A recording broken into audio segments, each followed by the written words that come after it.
Hello everyone, সবাই কেমন আছো? অনেক দিন পর আবার আমি ভয়েস রেকর্ডিং দিচ্ছি। অনেক আড্ডা দিতে হবে, তো অনেক গল্প করতে হবে, তাই আমি আবার ভয়েস নিয়ে এলাম। তো দুর্গা ঠাকুর তোমাদের পছন্দ মতো আমি আবার আঁকা শুরু করে দিয়েছি। পুজো পুজো আসছে, ব্যাপারটা মানে এত যে সুন্দর, আসছে আসছে ব্যাপারটাই ভালো, এসে গেলে চলে যায়।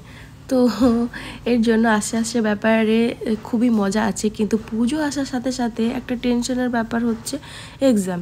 ছোটোবেলায় এক্সাম নিয়ে ভীষণই মানে বিরক্তি ফিল হতো যে দূর, এক্সামটা কবে শেষ হবে, কবে ফ্রিভাবে ঘুরবো, কবে শপিং করতে যাব, এরকম নিয়ে একটা টেনশনে থাকতাম। খুশির সাথে যে দুঃখও আসে সেটাই হচ্ছে ব্যাপার। শপিং তো দূরের কথা, বিকেলবেলায় মা খেলতেও বেরোতে দিত না, আগে এক্সাম তারপরে সব কিছু। তো সেই দিনগুলো এখন ভীষণভাবে মিস করি।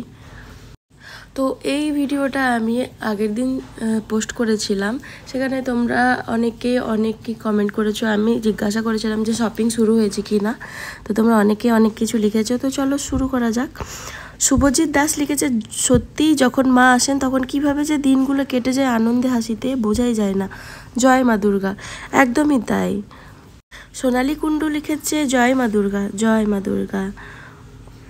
অনিতা মজুমদার লিখেছে, জয় মা দুর্গা, জয় মা দুর্গা। নন্দিনী বিশ্বাস লিখেছে, আমারও পোর্ট্রেট এঁকে দাও। পোর্ট্রেট আঁকার মতো সময় এখন একদমই হচ্ছে না সত্যি। রেণুকা ব্লগ লিখেছে, cute drawing, thank you. RD water art লিখেছে, শপিং শুরু হলো কিনা জানি না, কিন্তু এক্সাম শুরু হয়ে যাবে, হাফ ইয়ারলি এক্সাম। একদমই তাই, এই কথাই আমি বলছিলাম, কিন্তু এক্সাম তো দিতেই হবে, কিচ্ছু করার নেই। দেবু ঘোষ লিখেছে, এত সুন্দর কীভাবে আঁকো। সুন্দর কিনা জানি না, তবে মন দিয়ে আঁকি। নেক্সট আছে, very very nice favourite drawing, thank you. তো এবার তোমরা আমাকে, আমার তো নাম্বার দেখো পোস্ট করাই আছে, তোমরা আমাকে সাজেস্ট করতে পারো যে কোন দুর্গা ঠাকুরটা আমি আঁকবো। এখন আমি ঠিক করেছি পুজোর দিনগুলো আসা অবধি আমি দুর্গা ঠাকুর এঁকেই যাব, ঠিক আগের বছরের মতো। তোমরা আমাকে জানিও যে কীরকম আঁকবো, আমি সেরকমই তোমাদের রিকোয়েস্ট অনুযায়ী আমি দুর্গা ঠাকুর আঁকা শুরু করব।